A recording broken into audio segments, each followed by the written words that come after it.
how are you?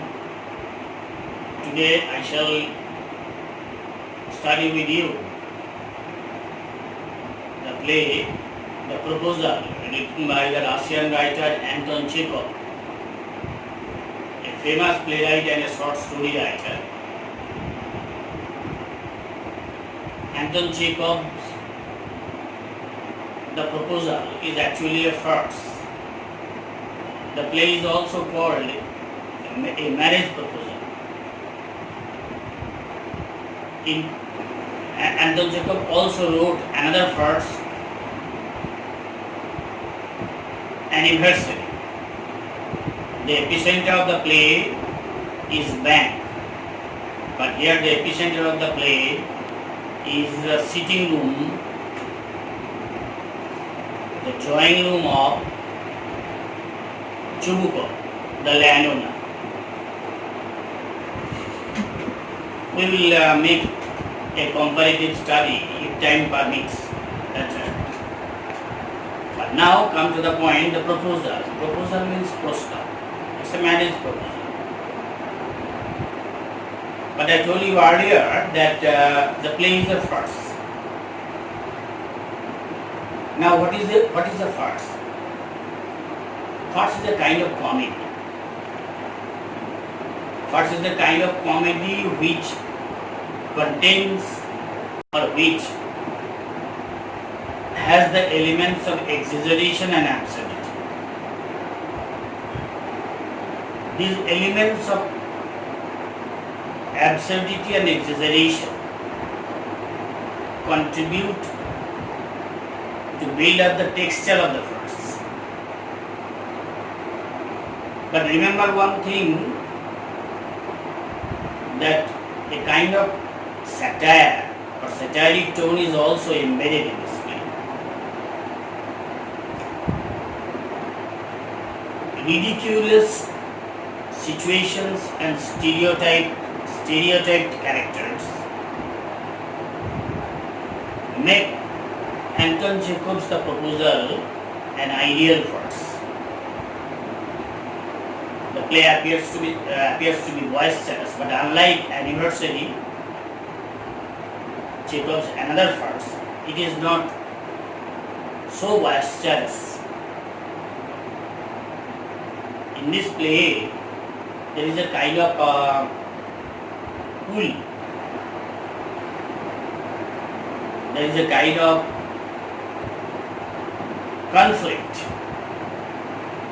conflict of properties.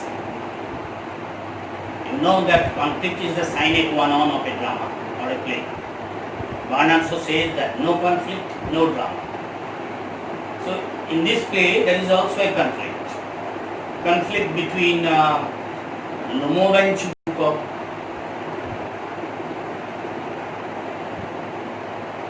Conflict between Lomov and Natalia regarding their properties, ownership of the property, the Oxen Meadows, and others. We'll see it later. Now these farcical elements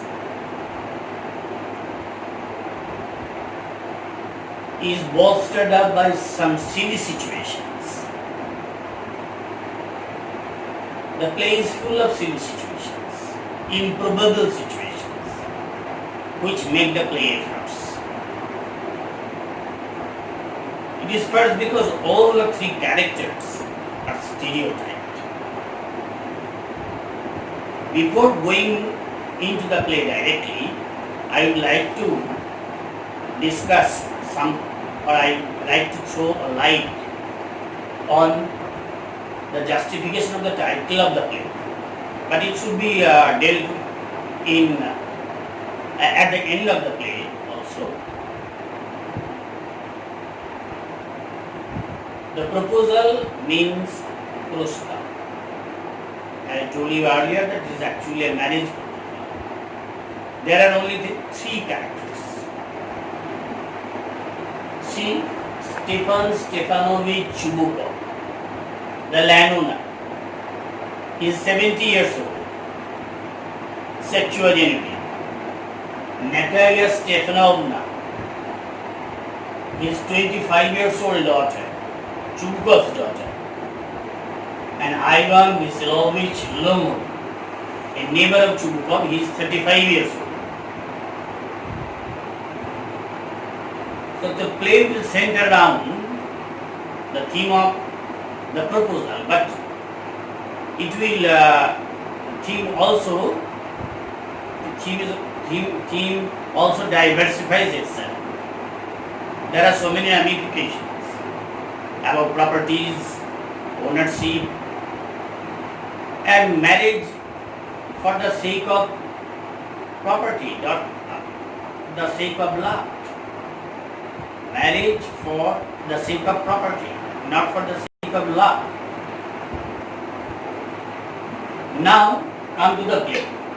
The setting of the play is, see the setting, Chubukov's country house. Chubukov is a landowner, জমিদার বিরাট, সেই জমিদারের বাড়িতে নাটকটা শুরু হচ্ছে। You know that a play has a beginning, an ideal play has a beginning, a middle and an end. In the beginning we are introduced with the names of the characters, their professions, their intentions, and in the middle there is complications and climax. And towards the end there is a falling action and denouement. So this is actually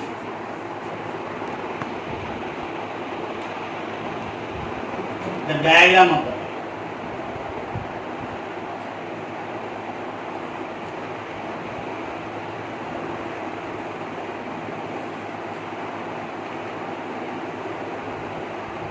This is exposition.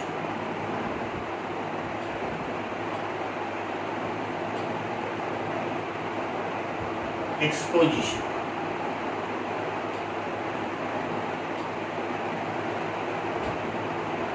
This is rising action.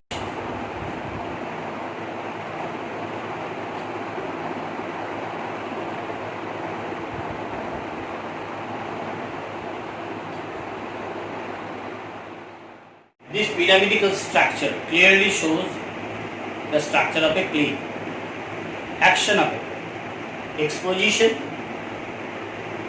or introduction and rising action means their conflict starts. Conflict between two interests, conflict between two religions, conflict between two ideas. It may be an ideological conflict, it may be a physical conflict, it may be a conflict of opinion. There are so many ramifications of conflicts. But conflicts must be there. Without conflict, the dynamism of the play will be hampered. The play will proceed with the conflict. Then the climax. It reaches climax. Climax means churanto jayega. If it is a tragedy, death will occur. Murder will take place. Bloodshed will take place. But if it is a comedy, there will be separation. There will be misunderstanding. And blah blah blah. And that is the anticlimax. Anticlimax or falling action. It is called battles. At last, the play reaches its conclusion. If it is a comedy, it is conclusion. If it is a tragedy, it is catastrophe. It is called tragedy. In respect of tragedy, the last action is called catastrophe or biporjoy. In respect of comedy, it is conclusion or denouement, which ends with Madhurena Samakoy. In Shakespeare's Turning of the Screw, or as you like it, etc. We can mention. Now, each and every play has a definite beginning, a middle and an end. And a beginning, middle and an end encompasses all these structures. But it is a one-act play. Remember one thing, that one-act play, like the short story, is a is a play complete in itself, just like a short story. It is not a part of a novel, cut out from a novel. Similarly, a one-act play is not cut out from a five-act play.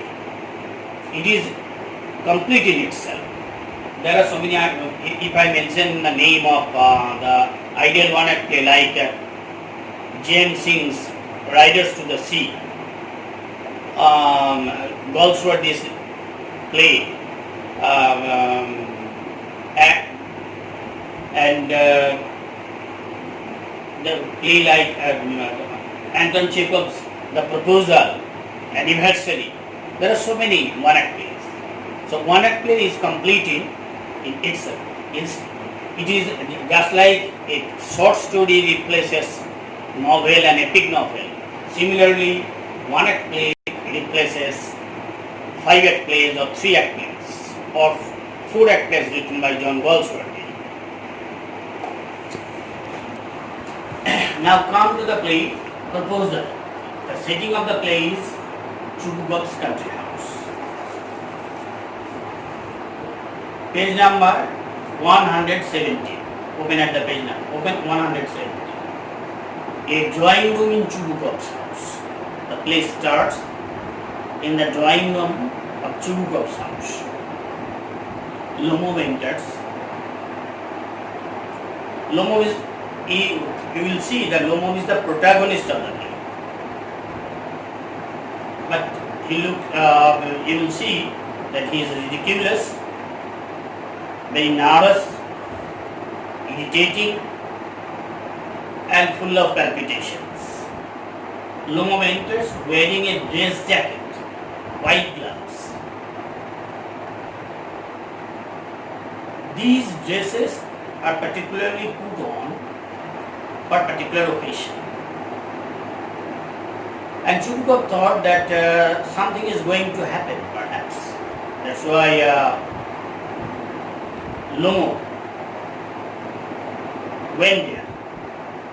Chubukov rises to meet him. This is a gesture, sweet gesture. Chubukov rises, though he is 70 years old and Lomov is only 35 years old.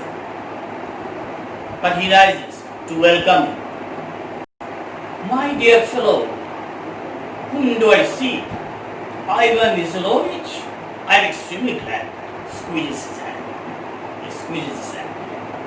He is so pleased with the appearance of Lomov that he cannot express himself properly.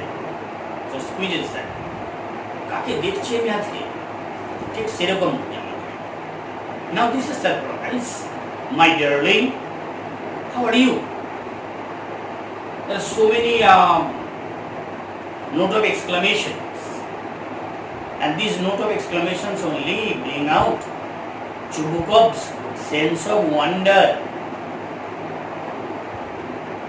at the sight of Lomov, who did not frequent his house regularly, although he is a neighbor. Lomov, thank you. And how may you be getting on? Just there is an exchange of gentility. Chubukov, we just get along somehow, my angel, to your prayers. আমি যেমন বলি কোনো চলে যাচ্ছে বাবা, and so on. Sit down, please, sit down. Now you know you shouldn't forget all about your neighbors, my darling. I told you earlier that Lomov did not frequent Chubukov's house regularly, though he was a neighbor to him, close neighbor to him. And Chubukov regretted that why should he not come regularly? My dear fellow, why are you so formal in your get-up? Your dress style looks that you are going to celebrate something. Evening dress, gloves and so on. Can you be going anywhere, my treasure? Chubukov is fondling Lomov who is half of his age, he looks upon him as his son, or maybe would be groom. Lomo, no, I have come only to see you, honored Stephen Stepanovich. No, I have come here only to meet you. In the evening, there's my praises. If you come to meet with me, why should you come when you are putting on such dresses as if you were paying a New Year's Eve visit, New Year's Eve, 31st December. Lomo, well, you see, it's like this. Lomo, মনে করতে পারেন সেটা এক্সিজাম I have come to you, honored Stephen Stepanovich, to trouble you with a request.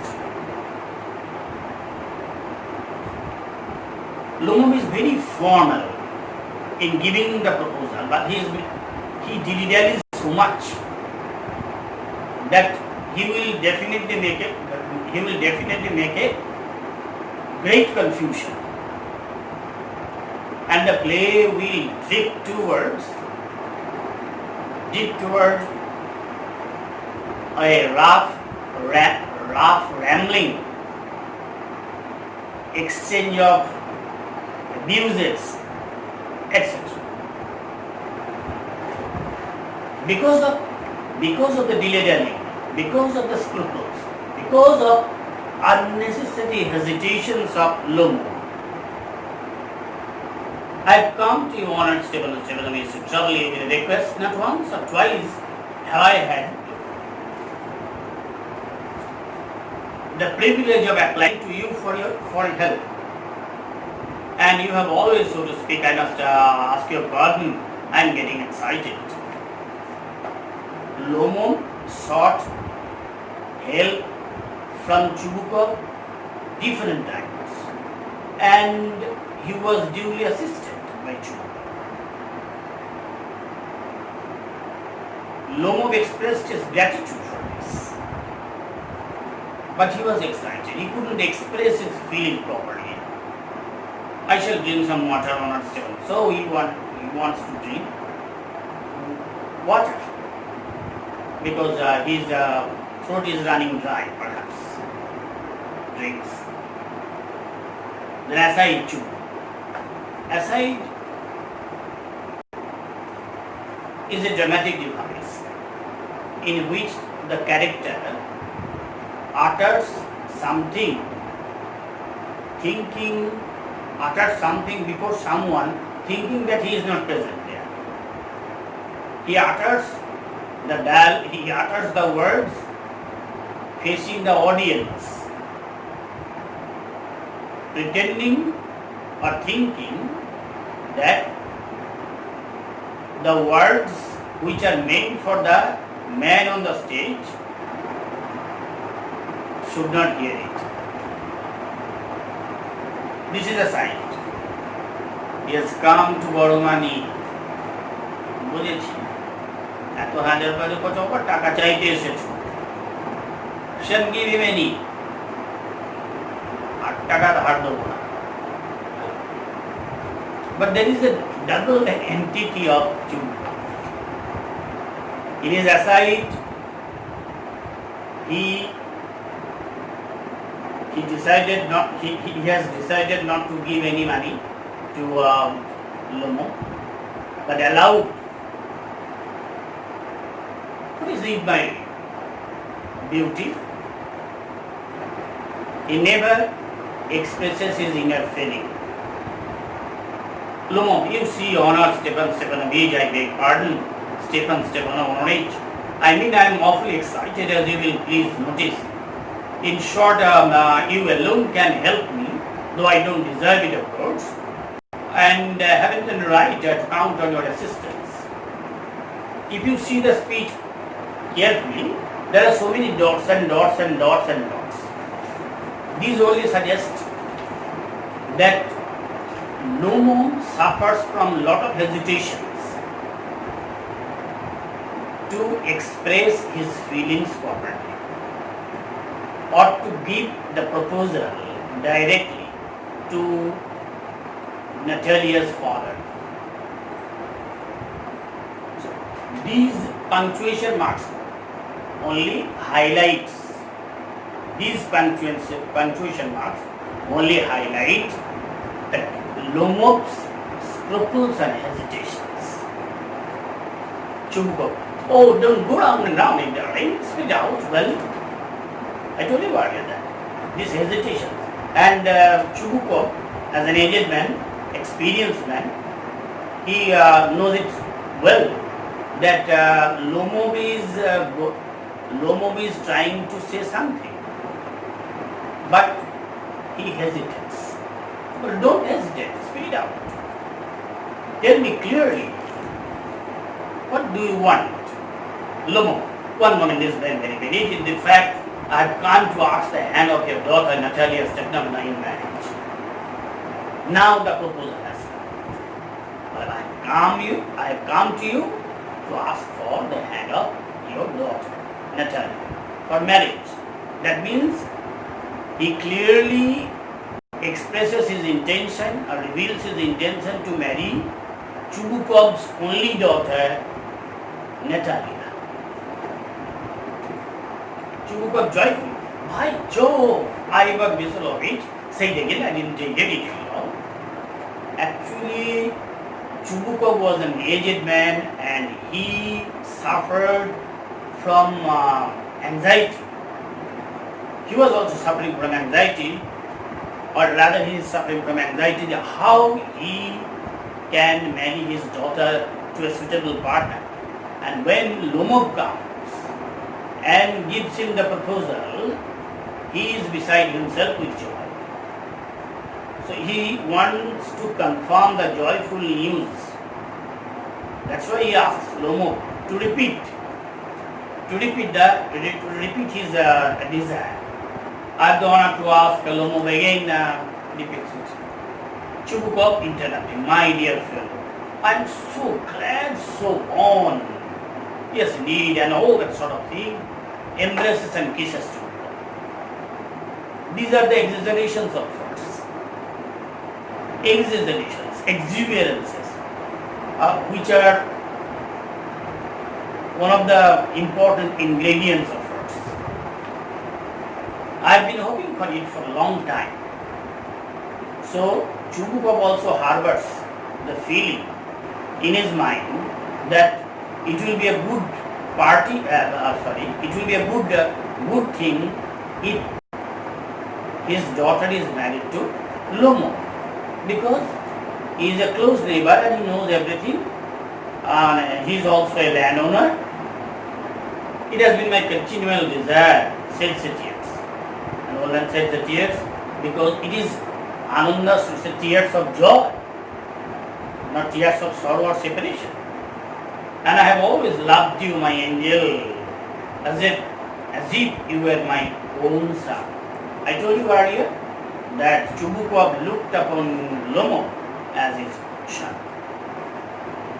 And I did so much hope. What am I behaving in this idiotic way? Now Chubukov, an aged man, realizes that his behavior appears to be idiotic because he cannot grapple with his feelings. I am off my balance with joy. Absolutely off my balance. He is actually beside himself with joy. The news, with all my soul, I will go and call Natasha and all that. I will call my daughter to give it the good news. This is the first portion of the play I have read with you. There are some important words. See, dress jacket, a short coat extending to hips in the form or the heel, put on a special occasion, get up in style of dress, New Year's Eve 31st December. Speak it up means just say it. These are the important vocabularies and other things I have already told you. And this is for the day. Thank you very much for being with me. Stay home, stay safe, and just don't try to see the rare cosmic event which is going to take place, the solar eclipse. Don't see it without proper security.